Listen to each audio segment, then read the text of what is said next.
Welcome to my little arty update. I'll be showing you all of the art and crafts I've been working on over the last month and some new art equipment that I've picked up, and whatever else comes to mind whilst I'm chatting to you.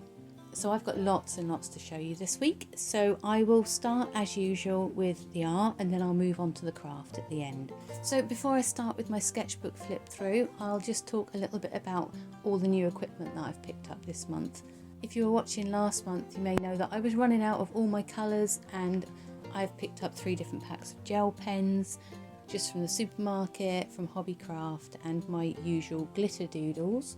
And I've picked up some new paper, some new inks and some new paint, which I'll go into more detail later on.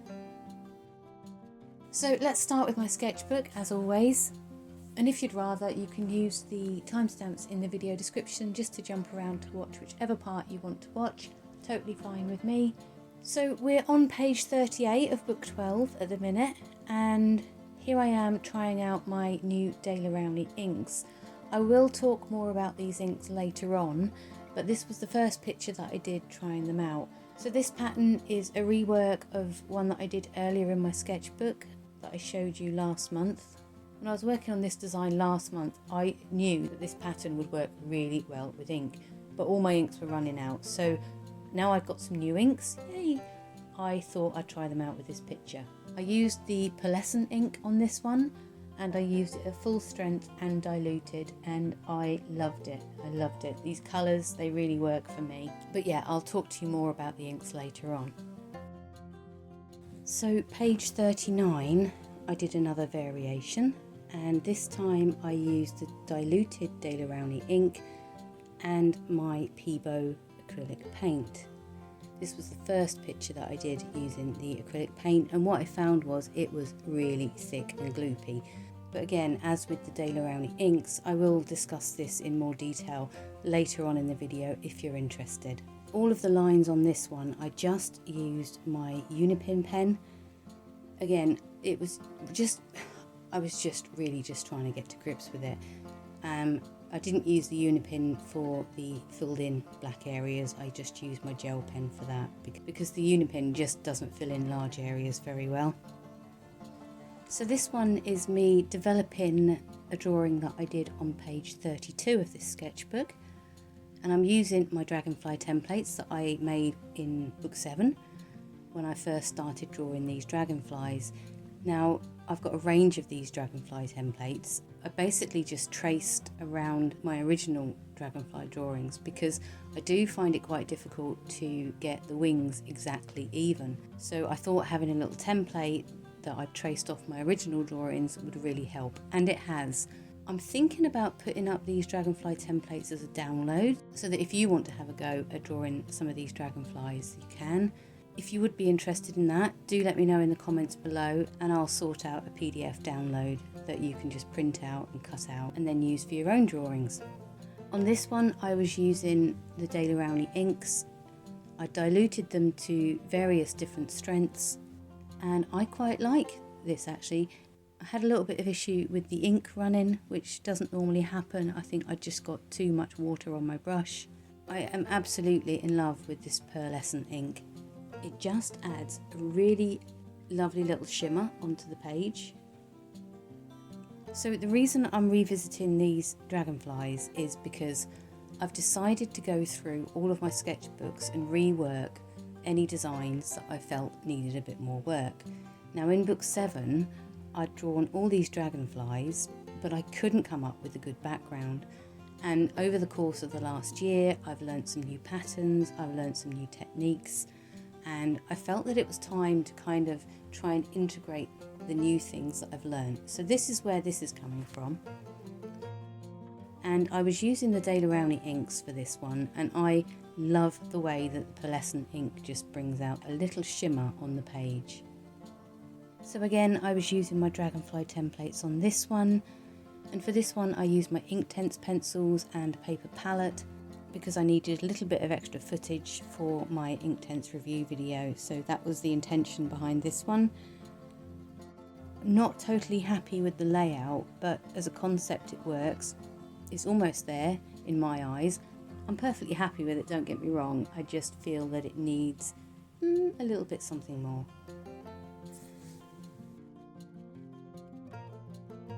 So this is the Zentangle pattern that I've chosen to learn this month. This is called Mary Shell and it's a pattern by Alina Light.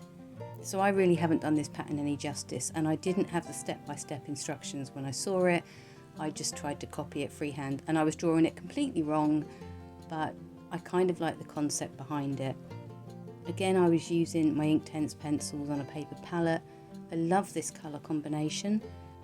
So in order to try and make my leaf shapes or my shell shapes the right size, I'd drawn circles on the page in pencil so that I could bring up the curves directly to the top edge of the circle.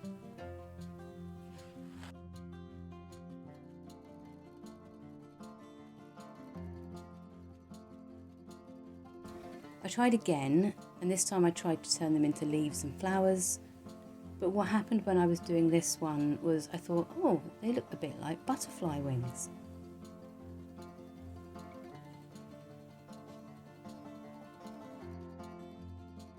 So I just did a little sketch using that kind of pattern as butterflies, which was quite fun. This isn't the best composition ever in the world, but it's definitely an idea that I'd like to take forward, and I particularly like the butterfly on the right. I think that one works really, really well, but maybe I just need to sort the colours out and the composition.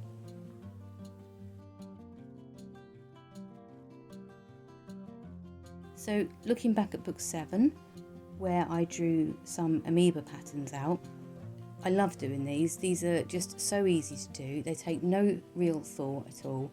You can just sit back and have your music playing or your audiobook playing. Just so relaxing to do.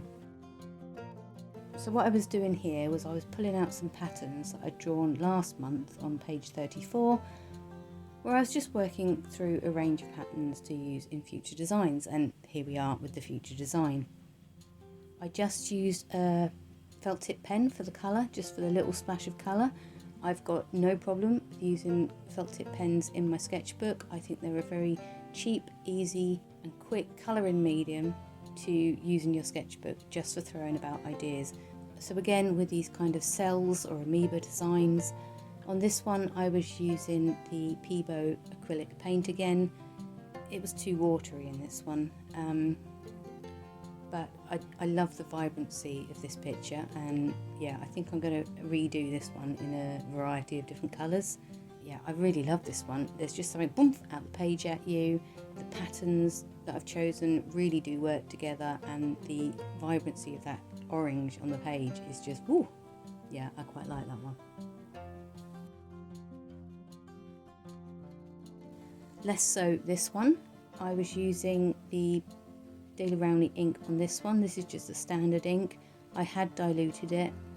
It was very wishy-washy on the page, and the patterns that I'd chosen didn't really work for this composition, I don't think. Nothing wrong with it as a picture again. I quite like the picture. I don't feel like it's a disaster, but... So on this one I was using the Daily Rowney ink Neat because I wanted to see maybe I could get a better coverage if I used 2 layers of ink, and it's okay.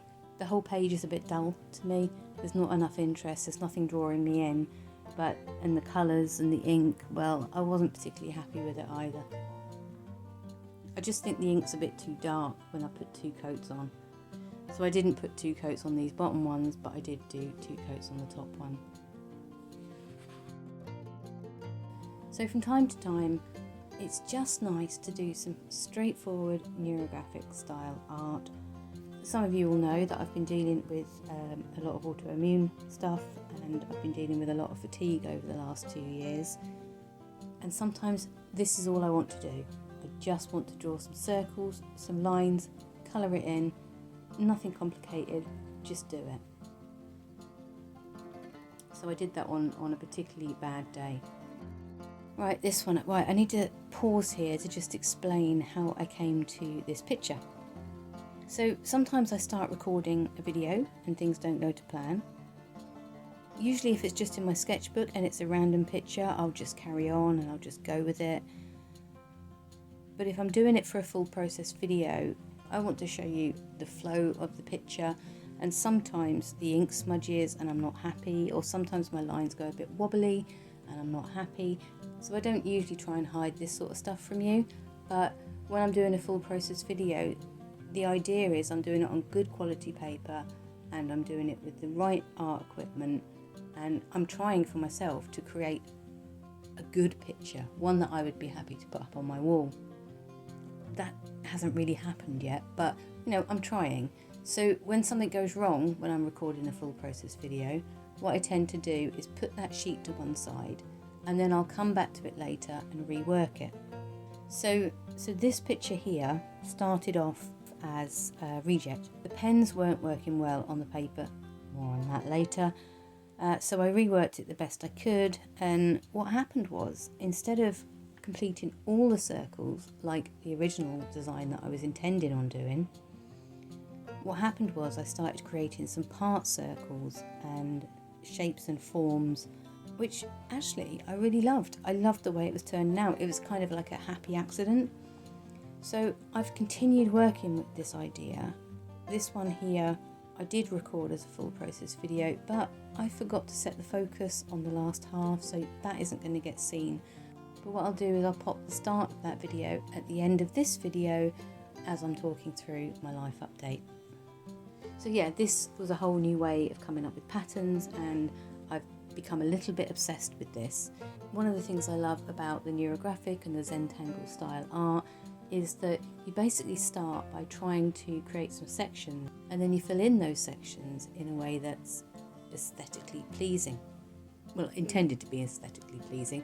They don't always turn out that way, but that's why we experiment, and that's why we try new things in our sketchbook. There's no fear in your sketchbook, you just do it. And yeah, even I do things that are bloody awful, to be quite honest with you, but you know, that's the way it goes, and that's how we learn. So I was trying out some old patterns and new patterns and my favourite patterns, and yeah, I'm loving this. I'm going to take this forward as a concept and do more.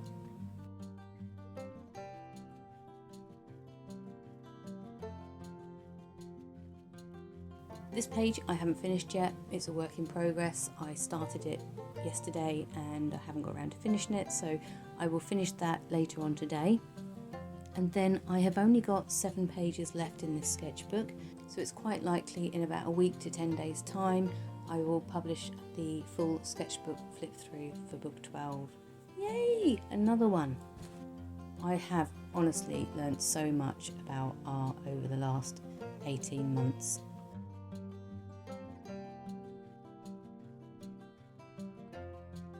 So, full process videos. This one will be going live on Tuesday. It's just a very simple neurographic style art with a few little decorations. And these 2 dragonfly pictures, they'll go live over July and August. I really hope you enjoy watching those because they were lots of fun to do. On Saturday we've got Let's Doodle Part 3. This is a very simple one to do, so if you'd like to have a go, do make sure you've got your sketchbook handy on Sunday. And what I'm doing with this is I'm working through some of my earlier pictures, and I'm trying to keep these kind of draw along sessions fairly simple to start with.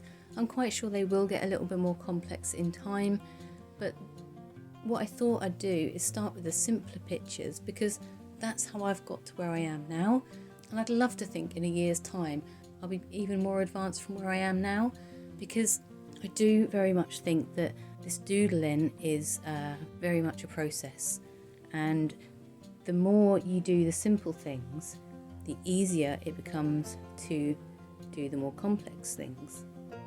I just think that if you put lines down on paper, it gives you more confidence in coming up with your own ideas.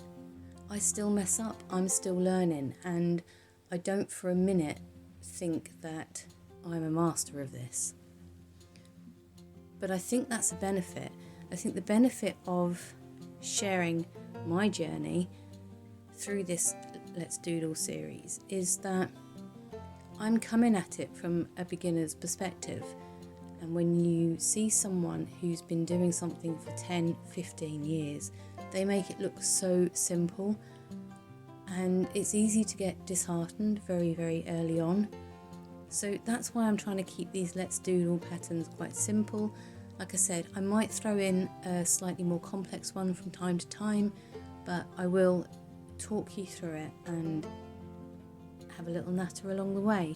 Oh, the only thing is, I can't decide. I haven't put any music at all on these Let's Doodles because I felt like they were about concentrating and not getting distracted, whereas my full process videos are generally about having a little bit of inspiration and relaxation, really. Some people come and watch them for the relaxation side, and some people watch them for the inspiration side.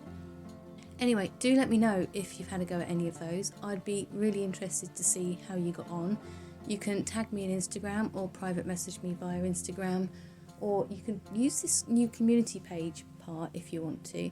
I think you can only use that if you're using YouTube through the app, but it does mean that you can add an image to your post, and we should be able to share what we're doing, which would be really fun. It would be lovely to see what you've all been working on. Even if you think it's no good, go back and look at my first sketchbooks. They're all in the playlist. Some of those pages are absolutely terrible, but that was the whole point of sharing them.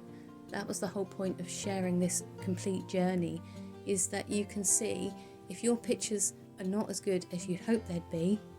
That's where I started, and gosh, maybe your pictures are better than mine. Maybe you should have your own YouTube channel and not me. Anyway, so there's a couple of random sheets to show you, but what I was trying to do was to translate this drawing that I did a few months ago into portrait, from landscape to portrait. It hasn't really worked out. I'm trying to figure out the space difference because I'm so used to spreading out that it's really difficult to condense that in and work that upwards. I haven't given up either, so watch this space because I will come back to that. So these Uni-pin pens, I did show them to you last month. I did pick them up last month, but I hadn't got around to using them yet. What I'm trying to do is really try to get to grips with these because they're much more professional than using a gel pen. And what I'd really like to do is to be able to create a picture that I can say, yeah, I'm really proud of that one. That's a proper professional looking picture. So that was my motivation behind getting these Uni-pin pens. Well, they don't work very well in this Shore and Marsh sketchbook. I've already mentioned that. I have quite liked using them for touching up the edges of the curves on the neurographic corners. Sometimes the gel pen is just a bit too harsh and a bit too thick, and using the thinner Uni-pin pen has meant that I can really get in there and fine-tune all the curves. For longer lines, however, especially in my sketchbook, they just feel like they're dragging across the page. It's like I can't get a constant pressure, and the paper in this Shore and Marsh sketchbook is very soft and yeah, just very soft to touch, and for some reason these Uni-pin pens just don't work very well on them. However, they really do work very well on this new coffee cup paper. So I picked up this coffee cup paper. It's just cartridge paper, but it's called multimedia cartridge paper. It's 140 GSM and there's 50 sheets in this book. So it's made using cup cycling technology, which is the first scheme to upcycle disposable cups. It's made by Seawhite of Brighton, and I've loved their sketchbooks in the past, and it's also handmade in the UK. It cost £6 for 50 sheets, which is pretty good value actually. I'm quite impressed with that. And the first thing that I did when I first got this sketch pad was to try out all of my preferred mediums on it. I do this because in the past I've bought mixed media pads that haven't worked very well with certain mediums. So this is a thing that I do when I've got a new pad that I'm intending to use with various different mediums.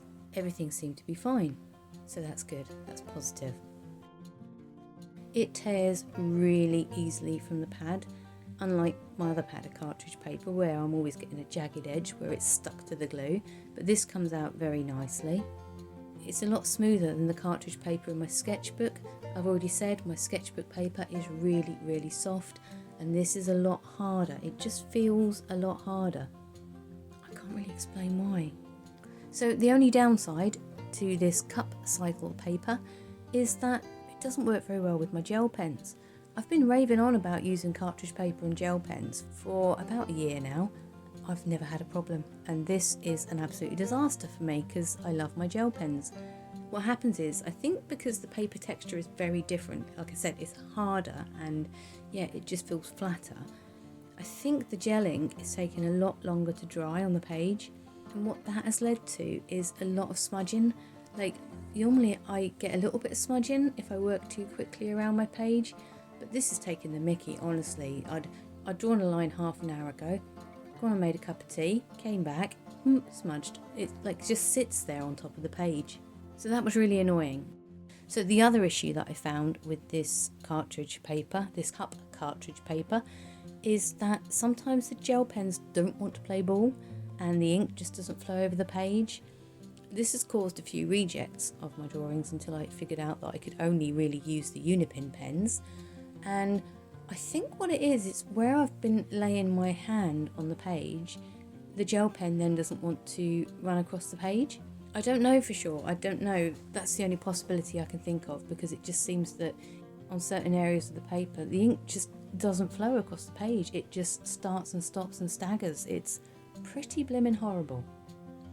But the Uni-pin pens do work very well on this paper, and I've quite enjoyed using them on this cup cycling paper, whereas I don't enjoy them in my sketchbook. So a lot of the pages that I've drawn recently have been using this cup paper and my Uni-pin pens, so I'm just trying to get to grips with them. So yeah, the Seawhite paper, I think it will be good for some things, some drawings, but not all of them. I also picked up this mixed media pad. This was quite expensive actually. This is a 250 GSM acid-free mixed media art pad from Hobbycraft. It cost £9.50 for 30 sheets. Oh my goodness me. I haven't used it yet. I'm too scared to. I'm scared because this is so expensive. I want to make sure that I've got the best pictures to draw with the best equipment, and I want to get it right first time, because at £9.50 for 30 sheets, honestly. It's very thick paper. It's almost like card. So yeah, we'll see how I get on with it when I pluck up the courage to do so. I think I might try doing a dragonfly on it. That would be fun. Yeah, I'll try doing a dragonfly on it and we'll see how I go. And I'll show you what I've done next month.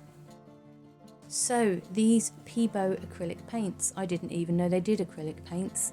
And I'm no expert with acrylic paints. Most of my acrylic paints that I've got in my art box are leftovers from when the girls were at school, and they've both completed masters now, so yeah, that was a long time ago. So I thought it was time that I bought some new acrylic paints. I only got two colours because I didn't know if I was going to like them or not. I got apricot and clementine, beautiful bright colours. They were £3.30 for a tub or a pot, a tube. What is this? Yeah, anyway, they're really gorgeous colours, but they're very, very thick. The paint is just really thick. It's a bit too thick for what I want to use it for. But when I was using it neat, I was getting ridges, and then I tried to dilute it and I diluted it way too much. So it's one of those things where I've got to figure out the happy medium with how much water to dilute it with, mix it well enough to get the right consistency that I want for the work that I want to do. But having said that, they do a really lovely range of colours, and if I can figure out the consistency issue, I might just get some more. So lastly, the new art equipment, these Rowney FW inks. They're not cheap either. So I'm a big fan of the Winsor & Newton drawing inks. I love drawing inks. I love that they flow very well. I love the vibrancy. I love the little bit of shellac in them that gives it a little sheen on the page. Quite frankly, my art shop has not had the range of colours in for a while now, and I thought, well, okay, let's try out these Rowney acrylic inks. Now they're very different from the Winsor & Newton inks. I think the Winsor & Newton inks are very traditional inks, and where obviously these Rowney ones are pigment inks, I think. Yeah, I think so. They're more expensive per unit than the Winsor & Newton, but you get twice as much ink. So the Winsor & Newton are about £3.99 for 14mm, and the Daler Rowneys are £6.80 for 29.5mm. So you get quite a lot more ink for your money. It's just the initial outlay is more expensive. The pipette droppers are a really nice touch. I've enjoyed not having to mess around with my own pipettes. And they seem to have a really lovely range of colours. Now I got 2 of the standard Daler Rowney inks and 2 of the Pearlescent inks. I'll talk about the standard ones first. So my first impressions of these Daler Rowney inks is that they feel a lot thicker and a lot gloopier than the Winsor & Newton inks. I didn't expect them to be the same, but how do I explain this?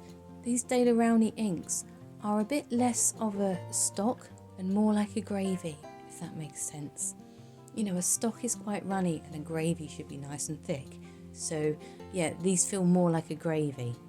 I tried to dilute them and then they do seem to act a bit more like traditional inks. And it's been a bit of a trial and error over the last few weeks. I've found if you add too much water, they're very wishy-washy, and I've kind of figured out if you add about 30% water to the ink, that seems to work best, but I'll keep you posted on that one because I've not finished my experiments yet. But as with the Winsor & Newton inks, these Daler Rowney ones do seem to work better with 2 coats, even if they're diluted. And I have preferred using them diluted. I don't really like using them neat. I'll explain why. So you might have already seen the full process video that I put up using these inks. It wasn't the most striking picture, but like I say, I'm sharing the good with the bad and the ugly. You know, this is my art journey and I'm sharing it with you for full transparency. So I love using the Winsor & Newton inks for an ink diffusion technique.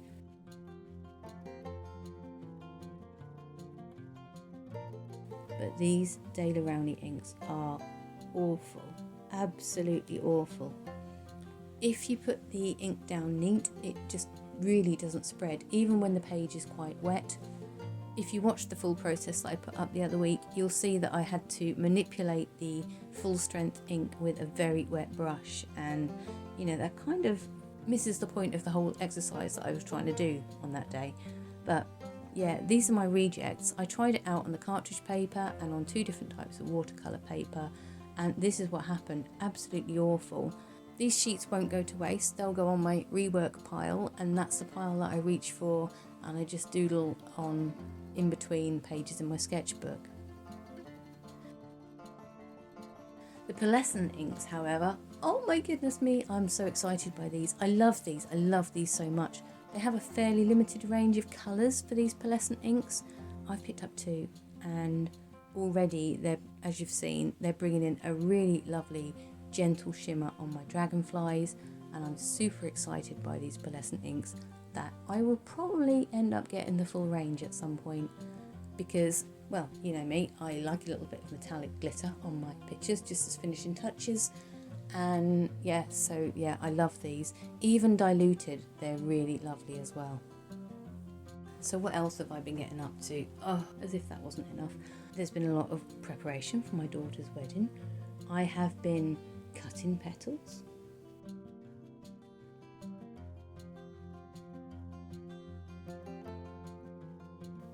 I've been making flowers. I have been sticking 50 foam roses onto wire stems. It was cheaper to buy the wire and the heads separately than to buy them fully made up, so I've been making them up into my own flowers. I've been threading beads onto silver plated wire for the sprays for the flowers, for the blossom. Oh, I love these blossoms, they're just absolutely beautiful, and they're not fully arranged yet.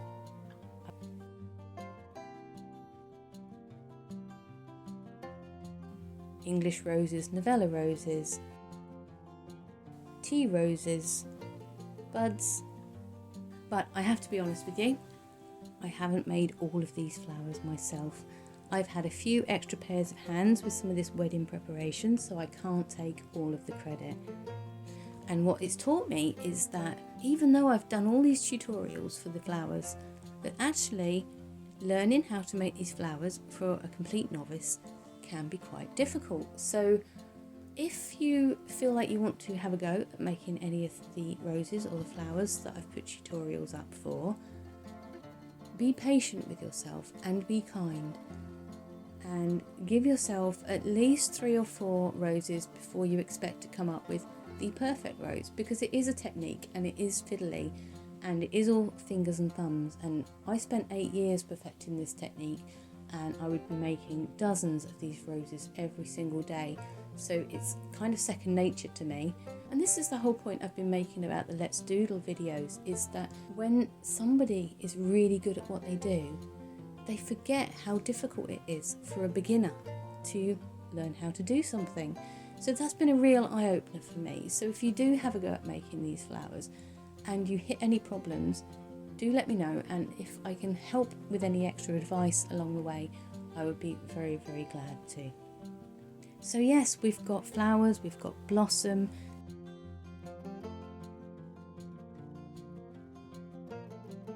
The invitations are finished and ready to send, and we've got about 4 months left to go, and we're on track. There's been so much excitement to do with the wedding.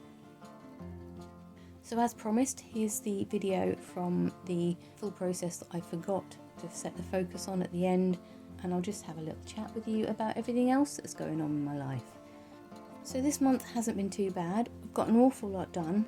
Had a few days of feeling pretty awful. It's been the heat. We've had such hot weather here in the UK.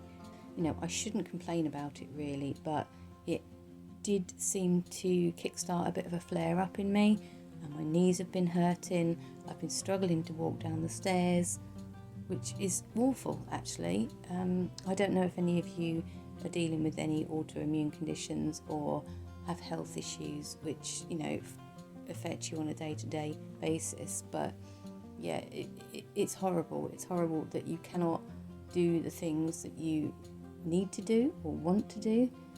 And yeah, so I had about 5 or 6 days where I was feeling pretty blimmin' awful actually. But you know, I've been trying to take it easy, which is why I've got a lot of art done, because I can sit and I can rest and I can lower my heart rate and I can be very calm when I'm drawing. And now that I've got all this lovely new art equipment, I'm feeling quite inspired to go back over my previous work and trying to take what I've learnt to bring my older designs up to the next level. So health-wise, I've been a bit rubbish. I have had some of my blood test results back, and my CK levels are slightly raised, which is something to do with muscle weakness or muscle damage. I'm not really sure. I probably should read a bit more about it. But they have said to me that I shouldn't be alarmed about it. They're just going to monitor me every 3 months, and you know, if my levels go any higher, then they might need to do something or investigate further. But at this stage, they're just going to keep monitoring me on a 3-month basis. And my thyroid levels, they're still good as well. So that's all something positive to focus on. The Graves' disease is still in remission, and yay, just got everything else to sort out. So thank you for joining me this month. It's been great to have you along.